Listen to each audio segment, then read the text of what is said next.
अस्सलाम वालेकुम। आज मैं आपको स्मेल पे लेक्चर देना है। I can wait for another minute or to.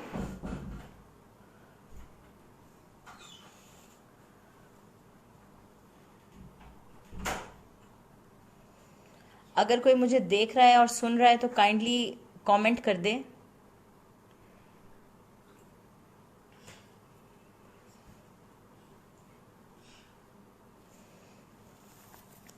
आप लोगों की टेस्ट और स्मेल की जो असाइनमेंट है, असेसमेंट है, वो होगी सैटरडे को 12 बजे 20 जून को।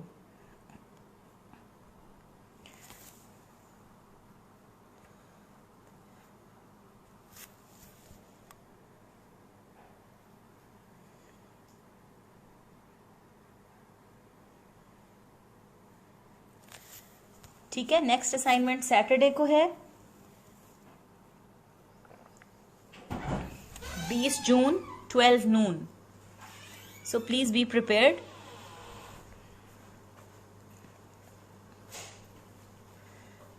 कल आपको टेस्ट के बारे में बताया था, कौन सी प्राइमरी सेंसेशंस होती हैं, क्या उसका पाथवे होता है, कैसे उसके अंदर रिसेप्टर पोटेंशियल जनरेट होता है और कैसे उसका सेंट्रल नर्वस सिस्टम से कनेक्शन है।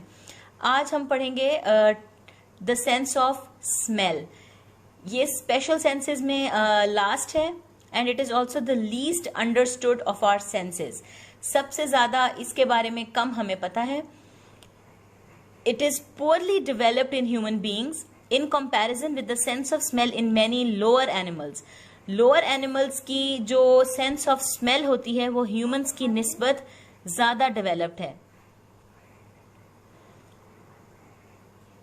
इवन आपने देखा होगा कि पुलिस जो है वो डॉग्स का यूज करती है स्मेल करने के लिए, और इसीलिए लोअर एनिमल्स की स्मेल ज्यादा डेवलप्ड होती है as compare to the humans and it is also the least understood of our senses.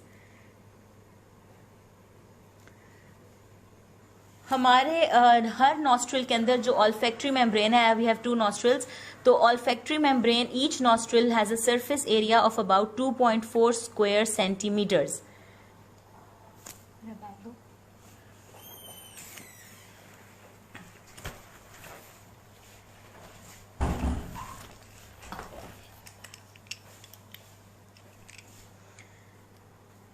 ये जो है हमने आपको organisation of the olfactory membrane and olfactory bulb and connections of the olfactory tract, ये basic picture है जो आपको olfactory membrane की ऑर्गेनाइजेशन बता रही है। ठीक है, इसके ऊपर अभी मैं आती हूं, पहले आपको डिस्क्रिप्शन बता दूं। जो रिसेप्टर सेल है स्मेल का, वो कौन सा सेल होगा? As the name indicates, olfactory cell. ठीक है, अब ये डिफरेंट बाकी सेंसेस से या बाकी सेल से इसलिए डिफरेंट है क्योंकि ये जो ऑल्फैक्टरी सेल्स हैं, these are basically the bipolar nerve cells, और इनकी डेरिवेशन जो है वो है from the central nervous system. Olfactory epithelium के अंदर तकरीबन 100 million of olfactory cells are present, और ये इंटरस्पर्स्ड होते हैं अमंग द सस्टेंटेक्युलर सेल्स। जिस तरह से टेस्ट सेल्स थे वो भी जो उसके सपोर्टिंग सेल्स होते हैं उसके साथ इंटरमिक्स पड़े हुए थे, इसी तरह से ऑल्फैक्टरी सेल्स भी सस्टेंटेक्युलर सेल्स के साथ मिक्स हुए हुए इंटरस्पर्स्ड पड़े होते हैं ऑन द ऑल्फैक्टरी एपिथेलियम। ये भी आप लोगों ने हिस्टोलॉजी में जब आप बनाओगे पिक्चर या बनाई होगी तो आपको पता होगा। म्यूकोजल एंड जो ऑल्फैक्टरी सेल का होता है, it forms a knob from which 4 to 25 olfactory cilia project into the mucus that coats the inner surface of the nasal cavity. And spaced among the olfactory cells in the olfactory membrane are many small Bowman's glands that secrete mucus on the surface. ये है आपकी mucus layer. This is the mucosal epithelium. इसके ऊपर ये पड़े हुए हैं हमारे ऑल्फैक्टरी सेल्स 1, 2, 3, 4, 5। ये ऑल्फैक्टरी सेल्स हैं। ठीक है, ये आपकी ऑल्फैक्टरी एपिथेलियम है, और हर सेल में से जो इसका म्यूकोजल एंड है, सेल का जो साइड और इस मेम्ब्रेन की तरफ है उसको म्यूकोजल एंड कह रहे हैं। ठीक है, म्यूकोजल एंड पे हर सेल में से निकलते हैं 4 to 25 ऑल्फैक्टरी हेयर, या उनको कहते हैं ऑल्फैक्टरी सीलिया, ठीक है, टुवर्ड्स द म्यूकोजल एपिथेलियम। और ये जो है ये इस म्यूकस के अंदर प्रोजेक्ट करते हैं, जो कि inner surface of the nasal cavity को लाइन करती है। यहाँ पे ये इसका म्यूकोजल एंड है इस ऑल्फैक्टरी सेल का, और इससे 4 से 25 ऑल्फैक्टरी सीलिया निकलते हैं, और ये इस जगह पे, यहाँ जहाँ पे म्यूकस की कोटिंग है, इसके अंदर फिर रहे होते हैं, इसके अंदर ये प्रोजेक्ट कर रहे होते हैं, ठीक है। Spaced among the olfactory cells, इन्हीं के बीच में, ये वाला जो आप देख रहे हैं, इतने सारे ऑल्फैक्टरी सेल्स, और इन्हीं के बीच में कुछ ग्लैंड्स पड़े हुए होते हैं जिनको बोमैन्स ग्लैंड्स कहते हैं। और ये जो है एपिथेलियम के ऊपर, इस म्यूकोजल एपिथेलियम के लिए म्यूकस सिक्रीट करते हैं टू कीप इट मॉइस्ट, ठीक है। बोमैन्स ग्लैंड जो है उसका काम है म्यूकस सिक्रीट करना for the mucus layer, as the name indicates. So this is the mucus layer, इसके ऊपर ये ऑल्फैक्टरी सेल है, ये इसका म्यूकोजल एंड है जिसके ऊपर ऑल्फैक्टरी सीलिया होते हैं यहाँ पे, और ये इस म्यूकस के अंदर पड़े होते हैं, और ये हमारा रिसेप्टर ऑर्गन होता है फॉर द ऑल्फैक्टरी नर्व। अब इसका मैकेनिज्म ऑफ एक्साइटेशन क्या है, किस तरह से ये एक्साइट होते हैं ऑल्फैक्टरी सेल्स। आपको बताया कि जो हर सेल का, ऑल्फैक्टरी सेल का हर वो पोर्शन जो केमिकल को रिस्पॉन्ड करता है उसको कहते हैं ऑल्फैक्टरी सीलिया। हर सेल के अंदर, हर ऑल्फैक्टरी सेल पे 4 से 25 ऑल्फैक्टरी सीलिया लगे हुए होते हैं जिनको ऑल्फैक्टरी हेयर कहते हैं, ठीक है। इसमें क्या इंपॉर्टेंट बात है, importance of this mechanism for activating the olfactory nerves is that it greatly multiplies the excitatory effect of even the weakest odorant। कि कोई हल्की सी भी खुशबू होगी या स्मेल होगी जो कि अनडिजायरेबल होती है, उसका जो एक्साइटेटरी इफेक्ट है वो मल्टीप्लाई हो जाता है बिकॉज ऑफ दीज ऑल्फैक्टरी सीलिया, या जो इसकी स्टिमुलेशन है उसकी वजह से। अब क्या होगा, रिसेप्टर प्रोटीन होती है जो कि एक्टिवेट हो जाती है बाय द ओडोरेंट सब्सटेंस, ठीक है। वो एक्टिवेट करती है जी प्रोटीन कॉम्प्लेक्स को। जी प्रोटीन कॉम्प्लेक्स एक्टिवेट करता है multiple molecules of adenylyl cyclase को inside the olfactory cell membrane. जो ऑल्फैक्टरी सेल्स की मेम्ब्रेन होती है उसके अंदर जी प्रोटीन कॉम्प्लेक्स के साथ अटैचमेंट की वजह से एडेनाइलिल साइक्लेज एक्टिवेट होता है, which causes the formation of many times more molecules of cyclic AMP. ये इसका सेकेंड मैसेंजर सिस्टम है इस ऑल्फैक्टरी सिस्टम का।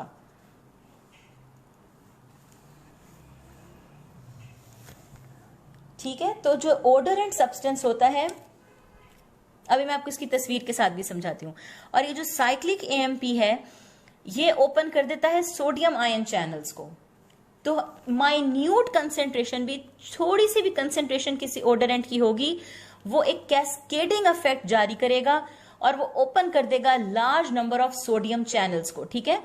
रिसेप्टर प्रोटीन ने अटैच किया, जो ओडोरेंट था वो रिसेप्टर प्रोटीन के साथ अटैच हुआ, उसने क्या किया कि जी प्रोटीन कॉम्प्लेक्स को एक्टिवेट कर दिया। जी प्रोटीन कॉम्प्लेक्स ने एडेनाइलिल साइक्लेज एक्टिव किया और उसकी वजह से साइक्लिक एएमपी कन्वर्ट, एटीपी जो थी वो कन्वर्ट हो गई इनटू साइक्लिक एएमपी, और साइक्लिक एएमपी ने खोल दिए बहुत सारे सोडियम आयन चैनल्स, और ये एक कैस्केडिंग इवेंट हुआ जिसकी वजह से सोडियम चैनल्स खुल गए और डीपोलराइजेशन का अमल शुरू हो गया।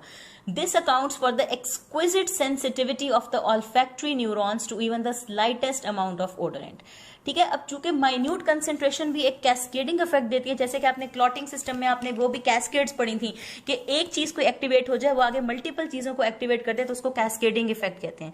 तो इसमें भी ओडोरेंट सब्सटेंस जब रिसेप्टर के साथ अटैच हुआ तो उसने भी जी प्रोटीन कॉम्प्लेक्स एक्टिवेट किया, एडेनाइलिल साइक्लेज के मॉलिक्यूल्स को एक्टिवेट किया, और एडेनाइलिल साइक्लेज ने एटीपी को साइक्लिक एएमपी में कन्वर्ट कर दिया जिसने सोडियम आयंस को ओपन कर दिया। ये है पिक्चर जो आपको समझा रही है कि किस तरह से एडेनाइलिल साइक्लेज एक्टिवेट होगा। यहां पे लगेगा ओडोरेंट मॉलिक्यूल। ये जो है ये ओडोरेंट मॉलिक्यूल है। सपोज आप कोई पंजेंट स्मेल है, कोई अच्छी स्मेल है, ये उसका मॉलिक्यूल है। ये अटैच करेगा इस रिसेप्टर प्रोटीन के साथ ऑल्फैक्टरी सेल मेम्ब्रेन की, ठीक है। रिसेप्टर प्रोटीन के साथ अटैच होगा। ये इसके अंदर क्या होता है, ये जो रिसेप्टर प्रोटीन होती है, it is a long molecule और ये 7 टाइम्स टर्न लिया हुआ होता है। अगर आप इसकी बुक में डायग्राम देखो तो इस रिसेप्टर जो है उसके 6 से 7 टर्न्स हैं यहाँ पर, इस जगह पर, ठीक है। वो क्या करेगा, ये रिसेप्टर प्रोटीन जो है ये एक लॉन्ग मॉलिक्यूल है, 7 टाइम्स ये फोल्ड होती है यहाँ पे इस तरह से, 1 2 3 4 4 5 6 7 दफा ये यहाँ पे फोल्ड होती है। और जो inside of the folding protein है वो जी प्रोटीन के साथ, ये देखो एक्टिव जी प्रोटीन, ये जी प्रोटीन के साथ ये वाला जो मॉलिक्यूल है रिसेप्टर प्रोटीन जी प्रोटीन के साथ अटैच्ड है और ये जी प्रोटीन को एक्टिवेट कर रही है, ठीक है। इसमें से एक अल्फा सब यूनिट, इसके 3 सब यूनिट्स होते हैं जी प्रोटीन के, अल्फा बीटा एंड गैमा।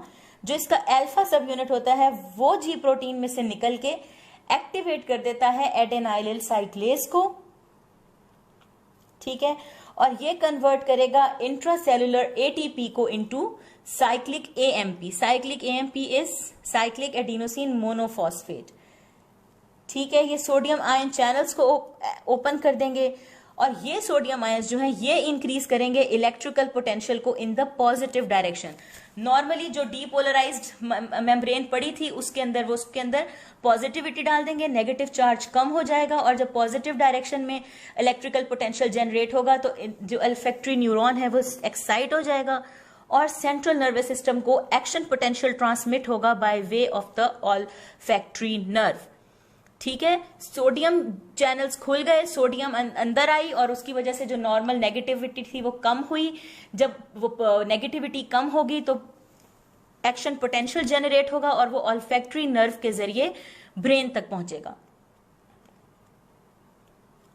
इसका इंपॉर्टेंट बात इस सिस्टम की क्या है कि it multiplies the excitatory effect of even the weakest odorant. सबसे कोई कमजोर भी ओडोरेंट होगा उसकी भी उसको ये मल्टीप्लाई कर देता है, ठीक है। Multiple molecules of adenylyl cyclase activate होंगे, मेनी टाइम्स मोर मॉलिक्यूल्स बनेंगे साइक्लिक एएमपी के और साइक्लिक एएमपी जितनी बनेगी वो उससे भी ज्यादा जो है वो सोडियम आयन चैनल्स जो है, ये नहीं कि एक साइक्लिक एएमपी एक सोडियम चैनल खोलेगी, एक cyclic AMP multiple sodium channels खोलेगी। इसी तरह से ये एक ओडोरेंट का मॉलिक्यूल जो है मल्टीपल रिसेप्टर्स को एक्टिवेट करेगा, वो मल्टीपल जी प्रोटीन मॉलिक्यूल्स को एक्टिवेट करेंगे, वो मल्टीपल एडेनाइलिल साइक्लेज को एक्टिवेट करेगा और मल्टीपल एटीपी जो है वो साइक्लिक एएमपी में कन्वर्ट होंगी और वो साइक्लिक एएमपी बहुत सारे सोडियम आयन चैनल्स को खोल देगा ताकि डीपोलराइजेशन हो।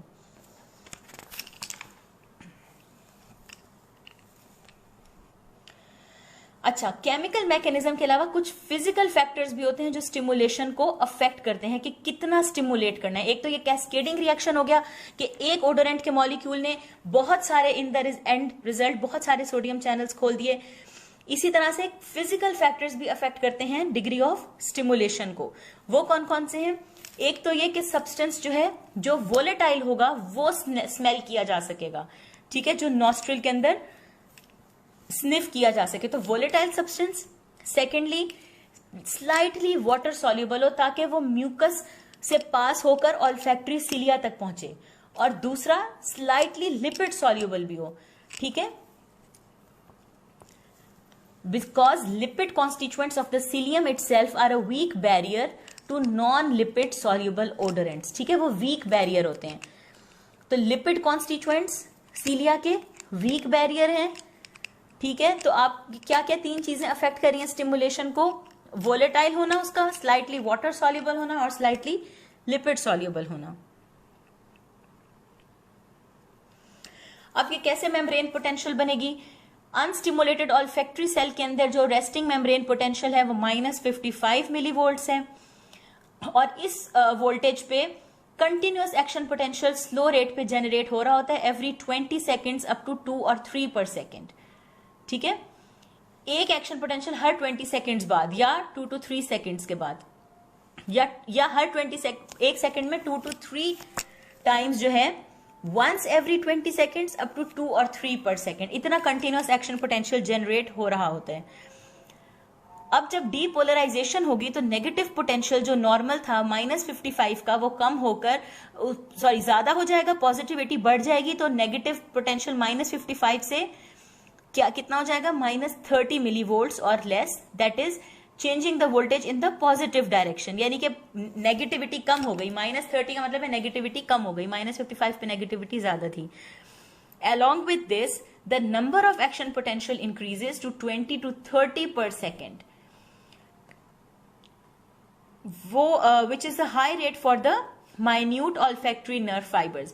जो एक्शन पोटेंशियल्स जो के 20 सेकंड में एक एक्शन पोटेंशियल जनरेट हो रहा था, या एक सेकंड में 2 से 3 एक्शन पोटेंशियल जनरेट हो रहे थे, वो अब कितने हो जाएंगे? हर सेकंड में 20 से 30 एक्शन पोटेंशियल जनरेट होंगे।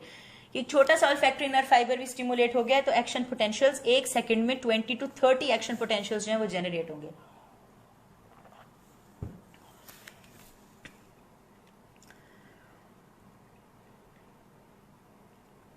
अच्छा, ऑल्फैक्टरी रिसेप्टर्स भी जो होते हैं फर्स्ट सेकंड में 50% अडेप्ट कर जाते हैं, और so after stimulation there after they adapt very little and very slowly, यानी कि जो उसकी मैक्सिमम अडेप्टेशन होती है वो 50% जो है वो फर्स्ट सेकंड में ही हो जाती है। This psychological adaptation is far greater than the degree of adaptation of the receptors themselves. It is almost certain that most of the additional adaptation occurs with in the central nervous system. तो basically जो important है वो psychological adaptation है इसकी, जो कि central nervous system में होती है। टेस्ट में भी यही है कि आपने एक दफा कोई चीज आपने खा ली, या इसी तरह आपने कोई चीज स्मेल कर ली, तो उसकी अडेप्टेशन हो जाएगी, वो साइकोलॉजिकल अडेप्टेशन होती है, और वो जो मैकेनिज्म है वो within the central nervous system होता है, it is not related to the olfactory nerves या ऑल्फैक्टरी सेल्स। तो basically this adaptation is related with the central nervous system, कि आपको कोई एक चीज की स्मेल अच्छी नहीं लगी तो आप कोशिश करोगे कि आइंदा उसको ना स्मेल करो। It has been postulated that after the onset of an olfactory stimulus, the central nervous system quickly develops strong feedback inhibition to suppress the relay of the smell signals through the olfactory bulbs. कि एक stimulus जब आ जाता है तो उसके बाद एक feedback inhibition हो जाती है, और फर्दर जो स्मेल सिग्नल्स रिले होने होते हैं वो खत्म हो जाते हैं। So this is basically the adaptation. अब प्राइमरी सेंसेशंस ऑफ स्मेल की एक सर्च है जो कि जारी है। स्टडी सजेस्ट करती है कि कम से कम 100 प्राइमरी सेंसेशंस ऑफ स्मेल हैं। हमने पढ़ा था विजन में कि उसके अंदर 3 प्राइमरी कलर्स थे। टेस्ट में हमने देखा कि वहां पे 5 प्राइमरी सेंसेशंस थी, लेकिन जो स्मेल है इसके अंदर ये पता चला कि कम से कम 100 प्राइमरी सेंसेशंस ऑफ स्मेल मौजूद हैं। और जिस तरह से हमने कल पढ़ा था कि टेस्ट ब्लाइंडनेस होती है, इसी तरह से ओडर ब्लाइंडनेस भी होती है। और ओडर ब्लाइंडनेस क्यों होगी? Due to the lack of the appropriate receptor protein in the olfactory cell, के उस सब्सटेंस की रिसेप्टर प्रोटीन एब्सेंट होगी। सपोज उस किसी को अच्छी खुशबू नहीं आ रही या बुरी खुशबू नहीं आ रही, तो वो क्यों होगी? ये प्रिज्यूम किया गया है कि वो वाली रिसेप्टर प्रोटीन जो कि किसी पंजेंट स्मेल को रिकॉग्नाइज करती होगी, वो रिसेप्टर प्रोटीन उनमें एब्सेंट होगी। सो ओडर ब्लाइंडनेस जो होती है that represents the lack of appropriate receptor protein, जो मैंने बताया कि जिसके 7 टाइम फोल्डिंग होती है inward and outward in the olfactory cell membrane, उसकी वजह से वो रिसेप्टर प्रोटीन नहीं मौजूद होगी जो कि उस स्पेसिफिक स्मेल को आइडेंटिफाई कर सके, तो वो होगी ओडर ब्लाइंडनेस। अब अफेक्टिव नेचर है स्मेल की। स्मेल जो होती है टेस्ट से भी ज्यादा या वो फीलिंग देती है प्लेजेंटनेस की या वो देती है अनप्लेजेंटनेस की। Because of this smell is probably even more important than taste for the selection of food. तो आप टेस्ट करने से पहले उसको स्मेल भी करते हो कि हाँ बहुत अच्छी खुशबू आ रही है तो मुझे ये चीज को ट्राई करना चाहिए, टेस्ट करना चाहिए। सो स्मेल जो है that is even more important than taste. तो ये दोनों केमिकल सेंसेस एक साथ वर्क करती हैं। अगर आपको किसी चीज की स्मेल अच्छी लगेगी तो you will give it a try, आप उसको खाने के लिए भी कोशिश करोगे। लेकिन अगर आपको किसी चीज की स्मेल ही अच्छी नहीं लग रही तो आप उसको ट्राई नहीं करोगे, या आपको लग रहा है कि कोई फाउल स्मेलिंग है, इसमें लगता है कि ये पुरानी हो गई है, ये एक्सपायर्ड है, तो डेफिनेटली आप उसको चखने की भी जहमत नहीं करोगे कि ये मैं क्या खाने लगा। स्मेल की इंटेंसिटी को कैसे ग्रेड करते हैं? Concentrations only 10 to 50 times above the threshold evoke maximum intensity of smell. This is in contrast to most other sensory systems of the body in which the ranges of intensity discrimination are tremendous. उसमें हम ज्यादा intensity को discriminate कर सकते हैं, लेकिन जो smell है इसके अंदर सिर्फ 10 to 50 times above the threshold ही जो है वो इवोक करेगी मैक्सिमम इंटेंसिटी ऑफ स्मेल को.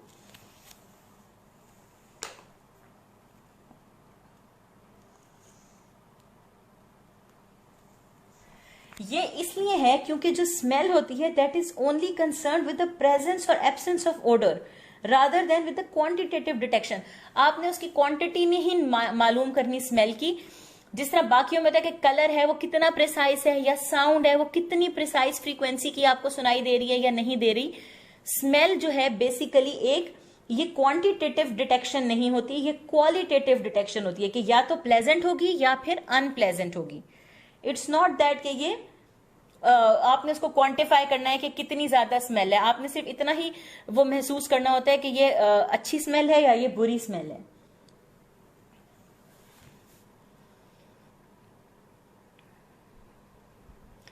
थ्रेशहोल्ड फॉर स्मेल कैसे है, इसके अंदर ये इंपॉर्टेंट बात है कि प्रिंसिपल कैरेक्टरिस्टिक स्मेल की ये है कि माइन्यूट क्वांटिटी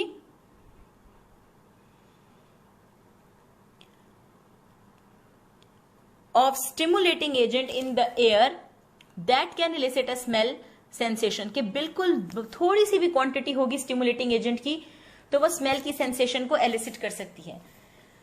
ठीक है, इसमें हमें कोई बहुत ज्यादा मिकदार नहीं चाहिए होती. उमामी जो था बेटा वो टेस्ट में था और वो fifth sense primary taste sensation थी. That is not related to smell right now. अब ट्रांसमिशन कैसे होती है स्मेल सिग्नल्स की, ये वही वाली पिक्चर है जिसमें ये आपने देखा ये म्यूकस लेयर है, ये ऑल्फैक्टरी सेल्स हैं, ये बोमेन्स ग्लैंड है जो म्यूकस सिक्रीट करता है, ये इसका म्यूकोजल एंड ऑल्फैक्टरी सेल्स का जिसके ऊपर ऑल्फैक्टरी हर सेल के ऊपर 4 से 25 सीलिया लगे हुए होते हैं, और इन्हीं के बीच में सस्टेंटेक्युलर सेल्स जो हैं जो इसको सपोर्ट दे रहे हैं वो वाले सेल्स भी मौजूद हैं. अब इन नर्व और इस ये म्यूकोजल एपिथेलियम थी, इसके ऊपर ये ऑल्फैक्टरी सेल्स, सस्टेंटेक्युलर सेल्स और बोमेन ग्लैंड पड़े हुए हैं. इसके ऊपर ये एक चीज है जिसको कहते हैं ऑल्फैक्टरी बल्ब. अब ये ऑल्फैक्टरी बल्ब जो है it lies over the cribriform plate. Cribriform plate जो होती है वो सेपरेट कर रही होती है नेजल कैविटी को फ्रॉम द आपकी क्रेनियल कैविटी से. ठीक है, द क्रिब्रिफॉर्म प्लेट जो है वो आपका बीच का डिमार्केशन या सेपरेटिंग पॉइंट है between the nasal cavity and the your brain cavity. ठीक है, स्कल में. तो क्रिब्रिफॉर्म प्लेट के ऊपर पड़ी हुई होती है ये ऑल्फैक्टरी बल्ब. यहां पे क्रिब्रिफॉर्म प्लेट है. प्लेट के अंदर मल्टीपल स्मॉल परफोरेशंस होती हैं जिसके अंदर से नर्व्स पास करती हैं from the olfactory membrane in the nasal cavity to enter the olfactory bulb.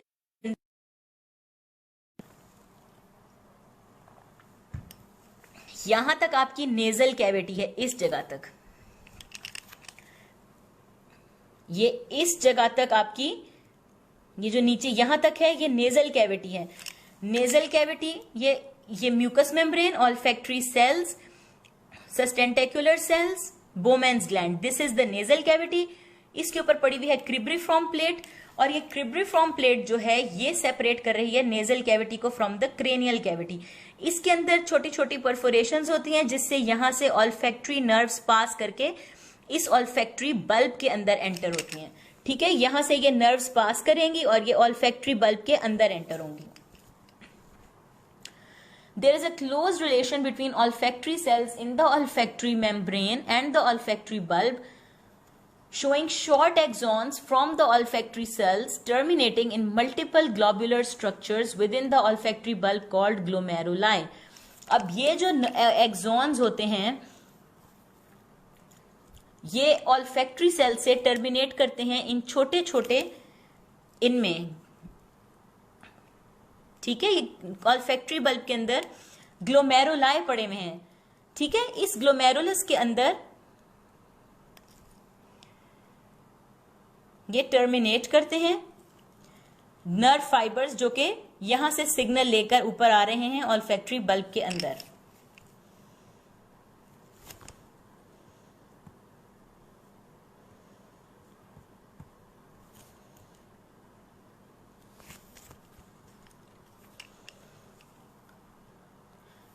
ये एक और प्रेजेंटेशन है।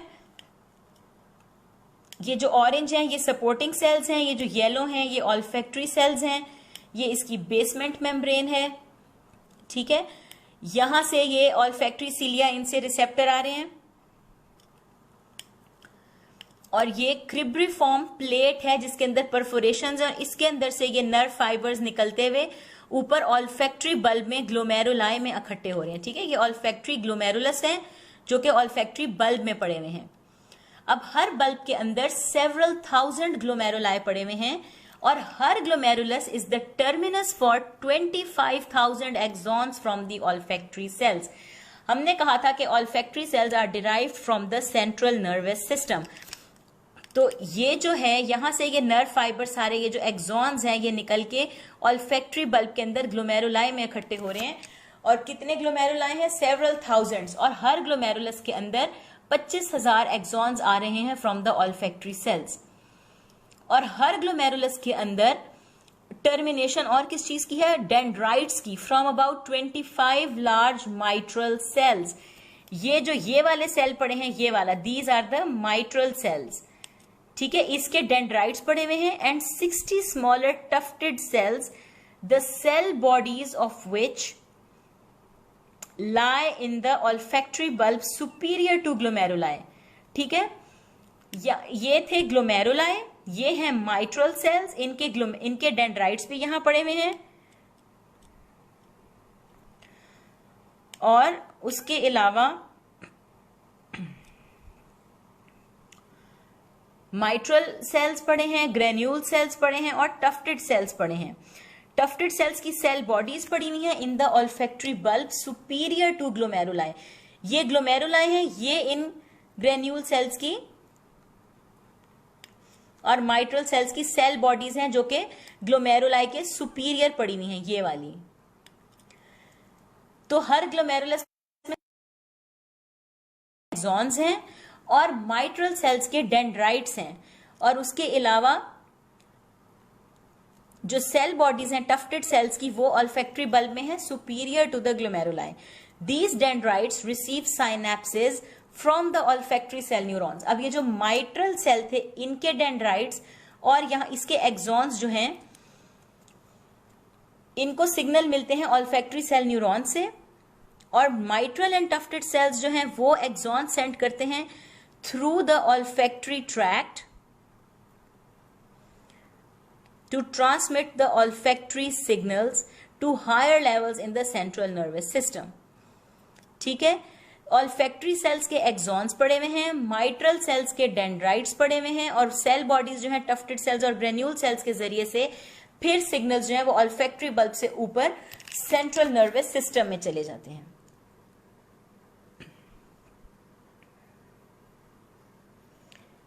ये है neural connections of the olfactory system. ये वही वाली पिक्चर है आपकी ऑल्फैक्टरी सेल्स की।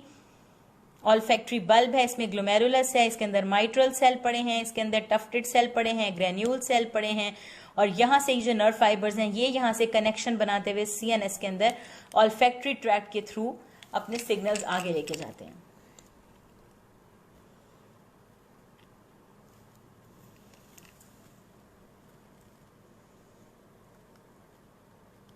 अब जो ऑल्फैक्टरी पाथवेज हैं सीएनएस में जाने के लिए, उनको 3 में डिवाइड किया गया है।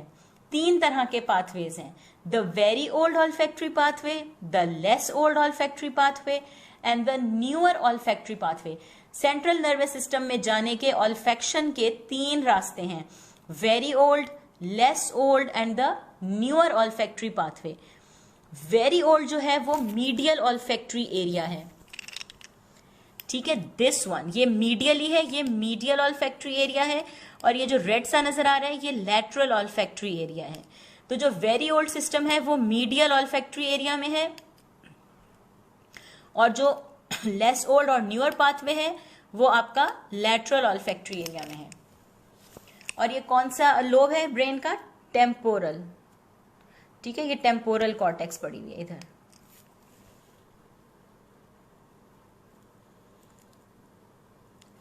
अब वेरी ओल्ड ऑल्फैक्टरी सिस्टम को मीडियल ऑल्फैक्टरी एरिया भी कहा जाता है। इसके अंदर ग्रुप ऑफ न्यूक्लियाई हैं जो कि लोकेटेड हैं in the mid basal portion of the brain immediately anterior to the hypothalamus. तो मीडियल ऑल्फैक्टरी एरिया कहां पड़ा हुआ है? हाइपोथैलेमस के just anterior.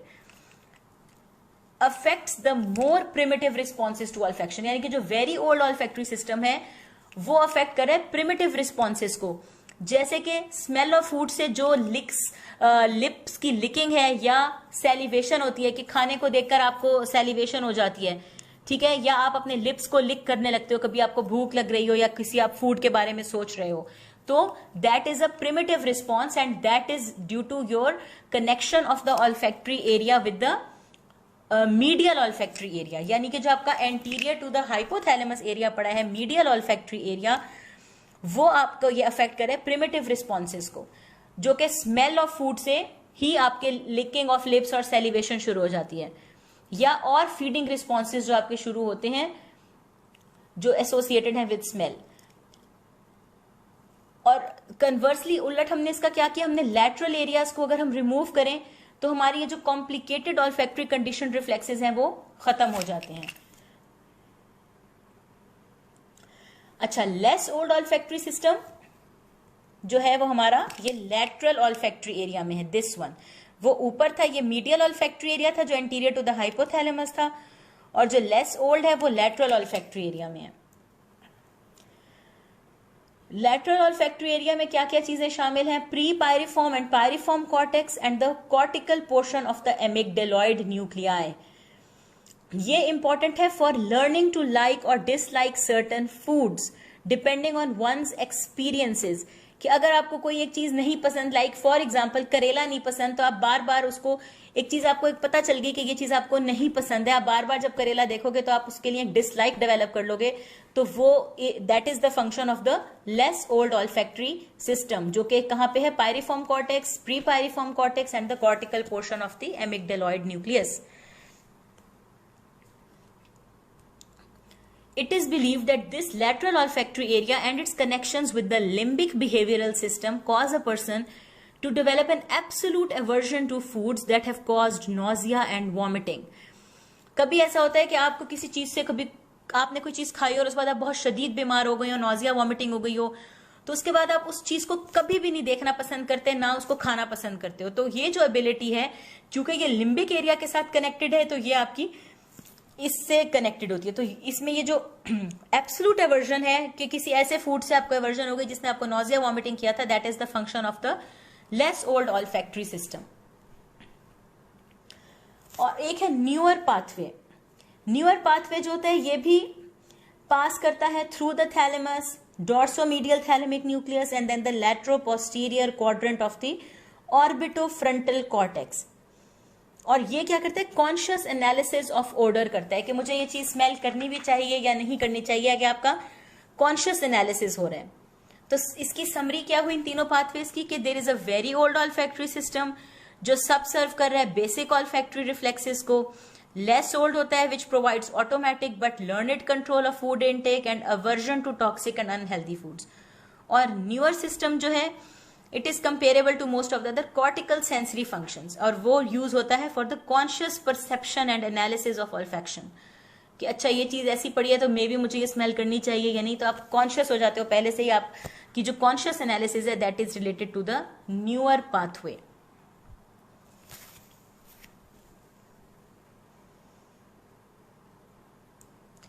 So this was just a brief overview